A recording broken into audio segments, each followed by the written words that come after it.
Today on Wardy's fishing, we're up here in Weipa, up in Cape York, end of the wet. It's about 27, 28 degrees, it's almost freezing. Billy got the hoodies out this morning, but we're here in Sufferance.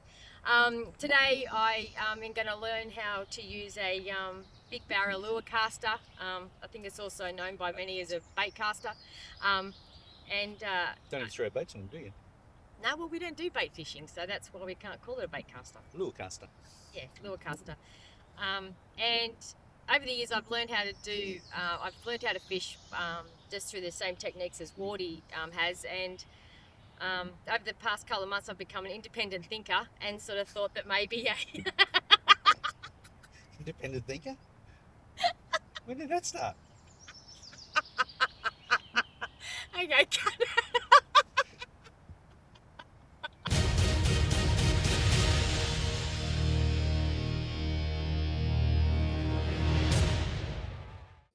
I'm going to teach you how to use it. Yeah, I know how to use it. I'm just using a different hand to do it. Yeah. You already know how to use it? Yeah. I thought you didn't know how to use it. I know how to use it. I was just using a different hand. She doesn't know how to use it. I do. Turn that off. I'm not in the mood. This is so frustrating.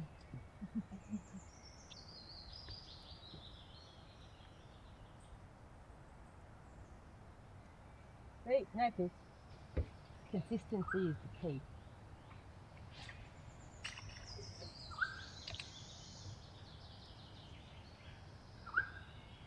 I want to go in there. All right, fire one up in there. I reckon you should do it.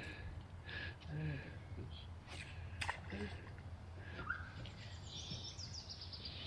What the actual... What is that? Oh.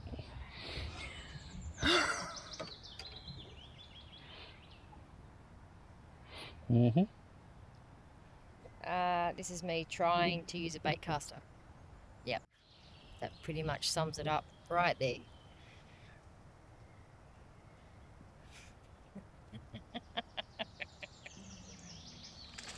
What's your first barra on a baitcaster?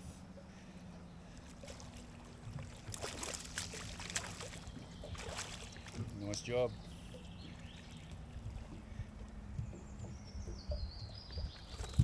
Hey!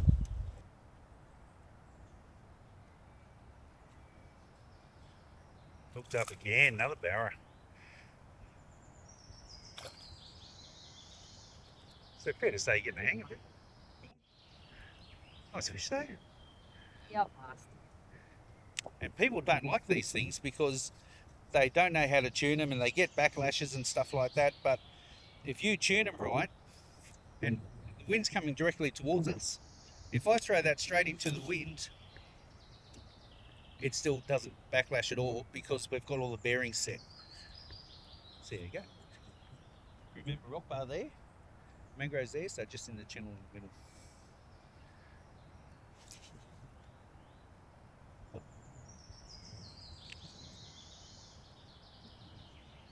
Boy! Yeah, don't do that. Okay. We've spoken about this.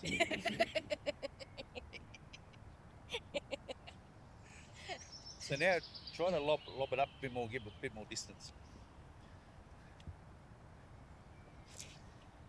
Clean. Oh, yeah, a little tiny bit late.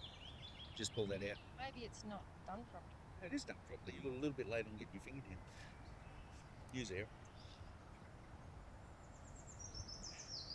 Yeah. Easy.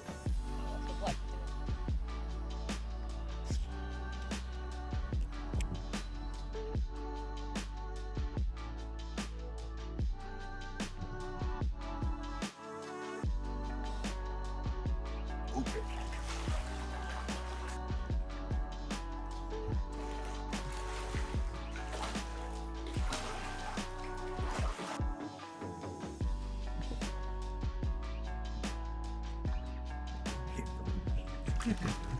Took a few guys. Talk him into it. You and that, keep going.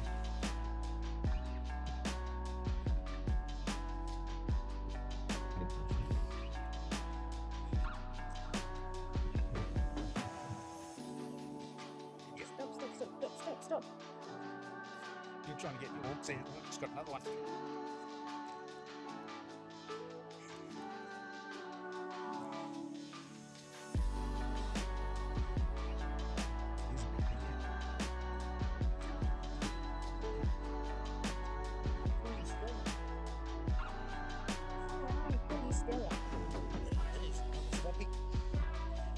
He had a sniff at it. Oh, he had another sniff at it.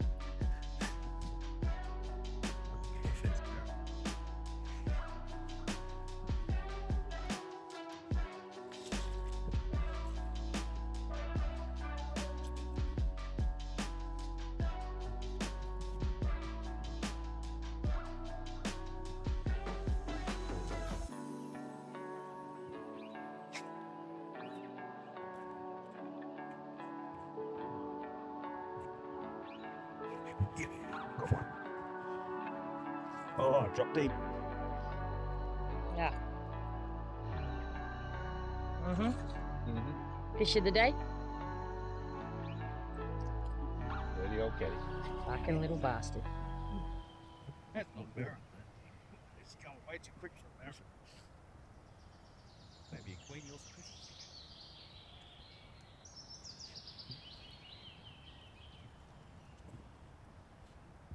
Oh, jeez. It's a big shark. The freak.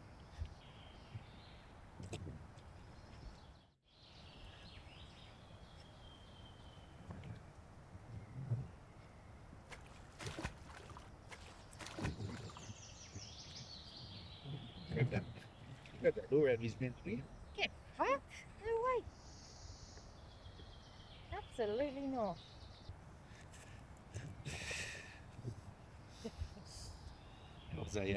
That was one of those custom Califara lures, those heavy front lures. What do you think? You actually caught a few Barra and you were casting really quite well towards the end there. Yeah, I only caught a couple of Barra, but caught more of a bad attitude. It's actually really frustrating when you're first learning how to use a baitcaster. I think once Wardy changed the brake control on it, I felt like I had more freedom to sort of get further, and I wasn't being, controlled by how far I could cast. And once I did that, I found that I could sort of moderate it a bit better. By using your thumb? By using my thumb, yeah. But it's still bloody frustrating, to be fair. Because the initial setting I gave Sam was all the brakes on, and which I'll show you in just a minute what that means. But it does limit the distance you can cast, but it limits the bird's nest you're getting as well. Yeah, I know that's there, but it's still anyway. It's look, I like the accuracy of it, and I think that once I get used to using it, it'll definitely become like my fishing gear of choice, because I do like it. But I think it's just going to take a while to get used to it. But yeah, great bits of gear. So Sam did find that quite frustrating, but she was doing really well actually. And if you stick with baitcasters, they're not all that difficult. They're not very scary. And like Sam said, they are very accurate, and they're great to use with big barra lures. I use them all the time. I never throw a big barra lure on a spin reel, although you can if you really want to. But the setup is what I want to talk about now. So learning baitcasters, the first thing you're going to have to do is set your spool tension. Now, a lot of people will tell you that the spool tension just needs to be really loose, not when you're a beginner. So when you're first learning how to do this, set the spool tension to the weight of the lure. So I've got a fairly large lure on just here, and I'm going to open up my my spool in casting mode, and when I let it go, you know that you can see that lure, the line doesn't really come out at all. That's because the spool tension's too tight. So if I open up my cast and loosen it off just a little bit, you'll see that lure will fall to the ground and won't really cause any backlash when it falls. So I'll do that again. A little bit of line might come out, but it basically stops. I've got it caught up on the other rod. Okay. It basically stops when it hits the ground. So it's hit the ground there. There's no real backlash. There might be one or two little loose lines, but that's set quite well for the weight of the lure. And that's what you've got to do with your spool tension. Now, the other dial that we have on these things is this is an Abu Garcia Beastmaster or Beast X or some whatever they're called, and they have a dial on the side that is you dial it one way to go magnets all the way off, and you dial it up the other way to go magnets all the way on. Now, when you're first learning, I put the magnets on the maximum setting. So, maximum setting for me is right over to this side. So you can see there, I've got that magnet set to the maximum setting. It says maximum on the reel there. And if I cast this reel now, and I'm just sitting in my boat at home, I'll just cast it behind the boat and not put a finger on it. When that lure lands, the line still didn't bird's nest up, because these ones with the dial, they have quite a strong magnetic pull on them. So you can dial them all the way up, make a cast, don't even have to worry about putting your finger on when everything's set to maximum on the magnets and the spool tension set right. That's not quite right when it comes to these type of reels that actually have use centrifugal force basically to slow the spool down in midair. Now, this is a Shimano Corrado that Sam and I have been using. This is the, what's this one? The HG, which is the high-speed retrieving reel. You can get Corrados and other baitcasters with digital control. Now, digital control will help slow that, feel that the lure's getting slower, feel that the line's running too quick, and they'll start to slow down for you in midair. Now, they're really, really good. I don't recommend them because I think you need to be able to control these things without any digital control, especially if you plan on using them a lot. Now, you notice when Sam's casting in this little image here, all beginners have their thumb well off the spool and want to clam down really quickly when it hits the water. What happens after a little while is you start to train your thumb to actually sit on top of the spool all the time. And when that happens, you can feel for loose line coming off and just put a little bit of a feather on that spool, the slightest little touch, just to slow it down a little bit in midair. And I'm starting to do it a lot now, and I've got a couple of mates that do it all the time. We just take everything off, loosen the spool tension, so there's only just a little tiny bit of play in the spool, and we take the magnets off all the way, and we just use our thumbs to control the cast. And you can cast the thing a mile if you do it like that. But like I said, with these centrifugal force ones, they don't have the same magnet power as the dial ones. So even with all the magnets on, you will have to use a little bit of thumb control just to clamp down when the lure lands in the water. So how you do that, your spool tension is exactly the same. On every baitcaster, the spool tension knob is the same side as the handle, and your magnets are on the opposite side of this handle. So this one here, we just open it up, click that across to open, and that can swing around. And you'll see that in there are little whitish coloured plastic clips. Now those clips, they just click into one side to activate them, and click to the other side to deactivate them. Whatever reel you have, if it's a centrifugal force reel, there'll be diagrams on how to turn them on and off. So every reel is slightly different. I've got a few Daiwa reels, and every one of them is different. Shimano's are all pretty good. They're all pretty similar. But an older Shimano will be very different to this one. So once you've got your magnet set, close that back up, lock it on, and you'll also notice with the Corraldos, there's another little dial there which fine-tunes the setting on those magnets. So you can have all the magnets deactivated or all the magnets activated and still have a little bit of a fine tune to add a little bit of magnet if you need it, or take it all off if you don't. So that's all there is to it. Set your spool tension to the weight of the lure.